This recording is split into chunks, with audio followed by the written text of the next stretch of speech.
মৌসুমীর কাছে আজও কৃতজ্ঞ। ইতিহাসই হলো ব্যবসার দিক থেকে, নামের দিক থেকে। ইতিহাসে আমি শ্রেষ্ঠ পরিচালক, শ্রেষ্ঠ চিত্রনাট্যকার হিসাবে 2টি পুরস্কার পেলাম। আমাকে এসে মান্না পরবর্তীতে শুনেছে ঘটনাটা, আমাকে বলেছিল, হ্যাঁ ভাই আমি দুঃখিত। মান্না একটা চান্স নিল নিজে, আব্বাজান ছবি করবে। এখন আব্বাজান নেবে কাকে? আমাদের শিডিউল নিয়ে ভোগাবে না এবং আমাদের সহযোগিতা করবে। রাজীব ভাইকে নেন। রাজীবকে আব্বাজান করে, মান্নাকে হিরো করে আব্বাজান ছবি তৈরি করলাম। সাথী থাকলো নায়িকা, মিস বাংলাদেশ হয়েছিল। সাকিবকে নিয়ে আমাকে একটা ছবির নাম হলো বীর। সাকিব এবং ইকবাল 2 জন মিলে প্রডিউসার, বুবলি নায়িকা। বুবলি মেয়েটা খুবই ভালো ছিল, মানে দুঃখের দৃশ্যে আমি যখন তাকে বলে বোঝাতে গেছি তখন সে কেঁদে ফেলেছে। তখনই আমি মনে মনে বলতাম এবং আমার আশেপাশের মানুষদের বলতাম, এই মেয়েটা অনেক বড় শিল্পী হবে। মারুফের রুমে গিয়ে তাকে উঠালাম ঘুম থেকে। আগামী সপ্তাহ থেকে তোমার শুটিং, তুমি নায়ক, ছবির নাম ইতিহাস। মারুফ অবাক হলো। সে ভাবলো আব্বা কি সব কথা বলছে। হাসতে হাসতে সে শেষ। সে আমাকে বলতে লাগলো, আব্বা আমি জীবনে কোনোদিন ভাবতেই পারিনি আমি কোনোদিন নায়ক হব, আমি কোনোদিন সিনেমায় যাব এটা ভাবিও নেই। তুমি কি সব কথা বলছো, যাও তুমি ঘুমাও গিয়ে, তোমার বোধ হয় অন্য কোনো কষ্ট পাচ্ছ সেই জন্য বলছো, তুমি যাও ঘুমাও গিয়ে। ঘুমালাম। সে ভাবলো যে এটা বোধহয় আব্বা রাত্রি ভুলে গিয়েছে। পরের দিন সকালে যখন খাবার টেবিলে সবার সামনে, তার মার সামনে বলতেছিলাম, মারুফকে কিন্তু সিনেমার হিরো হিসাবে নিচ্ছি নেক্সট ছবিতে, ছবির নাম ইতিহাস, প্রযোজক আমরা নিজে। ওর মাও শুনে অবাক, ওর বোনও শুনে অবাক। বলো কী বলো তো, দৌড় এইসব করো না, ফাজলামি না ফিল্ম। আমি বললাম ফাজলামি যদি না হয় তাহলে আমি এত আর্টিস্ট তৈরি করলাম কিভাবে? আমি কাবিলাকে তৈরি করেছি, আমি আজিজকে তৈরি করেছি, আমি মান্নাকে তৈরি করেছি, আমি রাজীবকে তৈরি করেছি, আমি মিজুকে তৈরি করেছি, আমি জ্যাকিকে তৈরি করেছি। আমি এত আর্টিস্ট তৈরি করতে পারলাম কিভাবে? আমি শেষ জীবনে পারবো না আর একটা তৈরি করতে? আমার নিজের ছেলেকে তৈরি করতে পারবো না? পারবো, তোমরা আমাকে ভরসা দাও। এবং তার মা বলল, ঠিক আছে তোমার ছেলে, তুমি যদি যা খুশি তাই করো। সবচেয়ে খারাপ কথা হলো ওর পরীক্ষা ছিল, পরীক্ষাটা দেওয়া হলো না। বিবিএ লাস্ট সেমিস্টার পরীক্ষাটা দেওয়া হলো না। এই সর্বনাশটা হয়ে গেল ওর। কিন্তু ইতিহাস হলো, ইতিহাস ঠিকই হলো। মৌসুমীর কাছে আজও কৃতজ্ঞ আমি। ইতিহাসই হলো ব্যবসার দিক থেকে, নামের দিক থেকে। ইতিহাসে আমি শ্রেষ্ঠ পরিচালক এবং শ্রেষ্ঠ চিত্রনাট্যকার হিসাবে 2টি পুরস্কার পেলাম। ইতিহাসে মারুফ সর্বশ্রেষ্ঠ অভিনেতা হিসাবে পুরস্কার পেল, পাঁচশাস এবং জাতীয় চলচ্চিত্র পুরস্কার। ইতিহাস আমার জীবনে সত্যি ইতিহাস হয়ে রয়েছে এবং আমি মনে করি আমি সার্থক হয়েছিলাম সেদিন। মান্না কিন্তু পরাজিত হয়েছিল। মান্না আমাকে এসে, মান্না পরবর্তীতে শুনেছে ঘটনাটা শুনে এসে একদিন আমাকে বলেছিল, হ্যাঁ ভাই আমি দুঃখিত, আমি বাই কথাটা বলে ফেলেছিলাম। তো আপনি যে এত বড় চ্যালেঞ্জ হিসাবে নেবেন আমি জানি না, এবং চ্যালেঞ্জ হিসাবে নিয়ে ক্ষতি আমার হয়েছে, আপনার হয়নি। আপনি লাভবান। আপনার ছেলে হিরো, এস্টাবলিশড হিরো হবে এখন। আপনার ছেলেকে আপনি পুরস্কার ধরিয়ে দিয়েছেন, আমাকে দেন নাই, আমি পুরস্কার পাইনি। কিন্তু তো আপনি সাকসেস, আমি দুঃখিত আপনার কাছে। আম্মাজানের ইতিহাস, আম্মাজান কেমন হিট ছবি সবাই জানেন। আম্মাজানের পরে মান্না একটা চান্স নিল নিজে, আব্বাজান ছবি করবে। এখন আব্বাজান নেবে কাকে? আমাদের শিডিউল নিয়ে ভোগাবে না এবং আমাদের সহযোগিতা করবে। রাজীব ভাইকে নেন।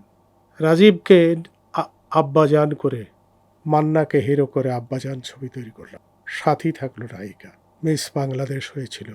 মেয়েটি অনেক ভালো, সুশিক্ষিত মেয়ে, অনেক বড় ঘরের মেয়ে। চলচ্চিত্রে সে 2-1টা ছবি করেছে। এরপরে প্রথম ছবি ছিল আব্বাজান। আজও আমাকে দেখলে অনেক শ্রদ্ধা করে। আব্বাজানের পরে মারুফ বেশ বাইরের ছবি পেতে লাগলো, মারুফ জনপ্রিয় হয়ে গেল। আমার যে দৃঢ়তা ছিল মনের মধ্যে। সেদিক থেকে আমি নিজেকে মনে করলাম আমি সার্থক। এরপরে আমি মারুফকে নিয়ে আরও বেশ কয়েকটা ছবি করলাম। ইতিহাস, অন্ধকার, ইভটিজিং, ছিন্নমূল। ছবিগুলো মোটামুটি ভালো ব্যবসা করেছে, ভালোই হয়েছিল। এরপরে আমার কাছে অনুরোধ এলো সাকিবকে নিয়ে আমাকে একটা ছবি করতে হবে। ইতিপূর্বে আমি সাকিব খানকে নিয়ে কোনো ছবি করিনি। না আমি করব না, না আমি করব না, শেষ পর্যন্ত রাজি হলাম। ছবির নাম হলো বীর। সাকিব নিজে প্রডিউসার, সাকিব এবং ইকবাল দুইজন মিলে প্রডিউসার। ছবির নাম বীর। বুবলি নায়িকা। বুবলি মেয়েটা খুবই ভালো ছিল, স্বভাব চরিত্র আমি যা দেখেছি এত বিনয়ী ভদ্র ছিল, আমি ভাষায় প্রকাশ করতে পারবো না। আমি তার চোখে পানিও দেখেছি, মানে দুঃখের দৃশ্যে আমি যখন তাকে বলে বুঝাতে গেছি তখন সে কেঁদে ফেলেছে। তখনই আমি মনে মনে বলতাম এবং আমার আশেপাশের মানুষদের বলতাম, এই মেয়েটা অনেক বড় শিল্পী হবে, একদিন ভালো শিল্পী হবে, এই মেয়েটা অনেক বড় নায়িকা হবে। হয়েছেও তাই। আমি বীর ছবিটা করলাম। নায়ক শাকিব খানের ছবি সেহেতু শিডিউল পেতে আমার খুব একটা কষ্ট হয়নি। একদিন খালি অনুপস্থিত ছিল, এটাই ছিল দুঃখের ঘটনা। হলো আশ্চর্যের বিষয় হলো সেই ছবিতে, অন্যান্য ছবিতে গান করতে তার আগে বলতো যে বিদেশে যাইতে হবে, অমুক দেশে অমুক দেশে, অমুক জায়গা অমুক জায়গা। আমাকে কিন্তু এই ছবি করতে, কোথাও গান করতে বাইরে যেতে হয়নি, বাইরে যেতে বলেও নি সে। এবং দুজন প্রযোজক মিলেই স্বল্প খরচে ছবিটি শেষ করতে চেয়েছিল, তাই হয়েছিল। এবং তারা লাভও করেছে, ছবিতে অনেক লাভ করেছে। ইকবালও ভালো, সাকিবও আমার কাছে ভালো। এতক্ষণ শুনলেন তো আমার অনেক কথা, এখন ইতি টানতে হয়। এখন কি করছেন যদি জিজ্ঞেস করেন, আমি বলবো না, আমি কিছুই করছি না, আমি ছবি করি না এখন আর। কারণ কোনো প্রযোজক এসে আমাকে ছবি করতে বলে না। তাহলে কি ছবি করা ভুলে গেছি? না, ভুলিনি। ছবি দেখার ক্ষেত্র পরিবর্তন হয়েছে, অর্থাৎ জায়গা পরিবর্তিত হয়ে গেছে। সিনেমা হলগুলো বন্ধ হয়ে গেছে। তাহলে কি লোকে সিনেমা দেখছে না? দেখছে। দর্শক আরও বেড়ে গেছে অনেক। তাহলে তারা কোথায় সিনেমা দেখছে? সিনেমা দেখছে ওটিটি প্ল্যাটফর্মে, সিনেমা দেখছে ইউটিউবে, সিনেমা দেখছে আরও অন্যান্য মাধ্যমে, টেলিফোনে, হাতে, টেলিভিশনে, প্রত্যেকটা চ্যানেলে 2-3টা করে ছবি চলে প্রতিদিন। সিনেমা দেখার মানুষ আছে, সিনেমাও দেখা হচ্ছে। কিন্তু সিনেমা হলে গিয়ে সেই সিঙ্গেল স্ক্রিন, বড় বিশাল আকারের একটি হল, 1200-1300 সিট, সেই আকারে সিনেমা হল নেই। সেই সিনেমা হলে এখন আর লোক যায় না। এর সাথে যারা তাল মিলিয়ে চলতে পেরেছে, অর্থাৎ ক্ষেত্র যে পরিবর্তন হয়েছে চলচ্চিত্র দেখার, সেই পরিবর্তিত ক্ষেত্রে যে ভিন্ন আইটেমের গল্প, ভিন্ন ধরনের স্টোরি, ভিন্ন ধরনের নির্মাণ কৌশলে নিয়ে ছবি বানাতে হয়, সেটা আমাদের মধ্যে অনেক পরিচালক রপ্ত করতে পারেন। আমাদের মেইন স্ট্রিম যেটাকে বলি, সিনেমা হল নিয়ে যাদের ব্যবসা, সিনেমা হল টার্গেট করে যাদের উদ্দেশ্য হলো ব্যবসা সিনেমার, তারা প্রায় সিনেমা থেকে সরে যাচ্ছে, বাদ পড়ে যাচ্ছে। কারা আসছে? নূতন প্রযুক্তির সাথে যারা সম্পৃক্ত, এই প্রযুক্তি যারা জানে তারা। এটা অপ্রিয় হলেও সত্য কথা বলে গেলাম। আর এর জন্যে যদি কেউ রুষ্ট হয়ে থাকেন, যদি কষ্ট পেয়ে থাকেন, আমাকে ক্ষমা করবেন। আমি সত্য কথাটি বলেছি। আমার কাছে অনেকে প্রশ্ন করে, 3 যুগের 3 বিখ্যাত নায়ককে নিয়ে আমি ছবি করেছি, এর মধ্যে কে সবচেয়ে ভালো, কে মন্দ, কার কতটুকু খারাপ গুণ ছিল, কার কতটুকু ভালো গুণ ছিল?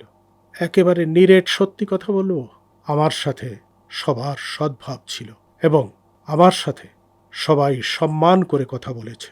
আলমগীর একই বয়সী, আলমগীর চলচ্চিত্রে আমার সিনিয়র, কিন্তু কখনো আলমগীর সেটে কিংবা কোথাও এমনি দেখা হলে কোথাও আমাকে অসম্মান করে, আমি অসম্মানিত হই বা আমি ক্ষুদ্রতম কষ্ট পাই, আমি ক্ষুদ্রতম ব্যথা পাই, সেইটুকুও সে করেনি কোনোদিন।